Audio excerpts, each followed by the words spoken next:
So one of the things that I notice, at least in my gang stalking, and I notice also that some other individuals also noticed this kind of looping that occurred, was that imagine that throughout the week, right?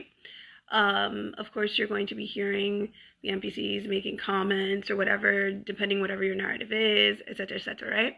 But there's always one day in particular. Normally, it's the Fridays. One day in particular that is like as if the Matrix gets like turned up to 100, ramped up, and you feel like it's all like busy. Like they'll be like talking about you Wednesday in a calm way, and then it's like Friday. It's like it's this kind of like, I don't know. It's a sensation, but all of a sudden you see like at least in my situation, a lot of the NPCs like busy saying things, doing things. The attention is like as if it's being placed more on you, where you might have like 1 or 2 days where like it's completely dead silent, like as if nothing's going on. So someone labeled this butter up Wednesdays and then like hot Fridays or something like that, right? A lot of times, as I said, the NPCs will be commenting things, but it's like repeating things from different narratives at this point in my situation, but in a loop. So I personally think that individuals that are being targeted and recognize this should make up our own little plan, which and have a mismatch Monday, right? I think we should develop something called mismatch Monday, which would entail doing everything different than you normally do. Okay, so most of the time, you'll see that they kind of follow you around and do these kind of things. And we tend to be creatures of habit, that you probably walk the same way I do normally. I usually walk the same way this way or walk the same way that way. So why don't we try to do a mismatch Monday and completely change up your routine? Everything that you would normally do something completely different, and you'll see how they start glitching because they're not prepared. If you normally go to one area, for example, to sit in the sun, go to a completely different area that they're not expecting. Do just random mismatch, out of the ordinary things, and you will see that these Sims will start losing their mind. When you see these NPCs anyways, I wanted to talk about that these NPCs, number one, as I said, they tend to just be commenting things, and you really shouldn't base what they say on anything.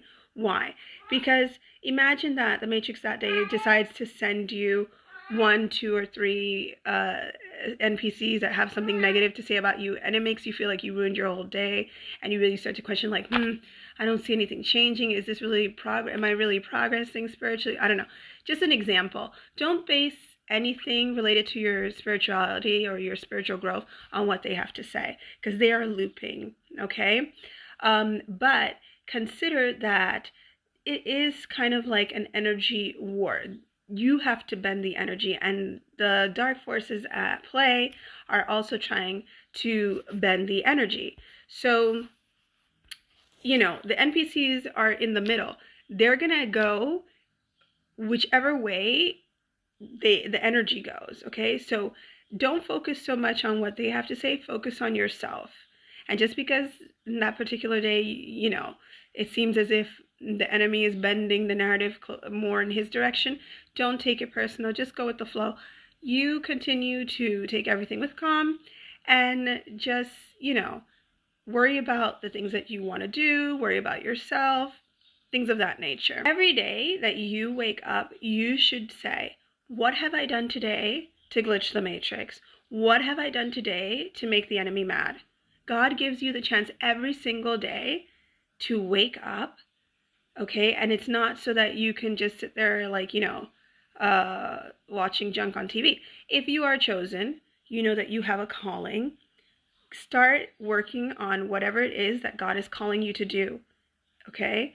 And like I said, doing your part for humanity. Anytime you feel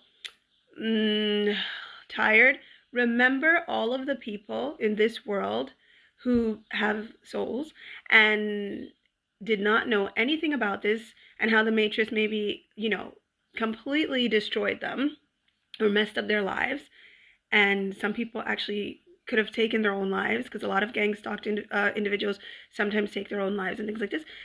Think of all the people that were harmed by the enemy who weren't strong enough, and you try to build that strength in yourself to make sure that you follow and fulfill the calling that God is calling you to do. Okay? That's all I want to say.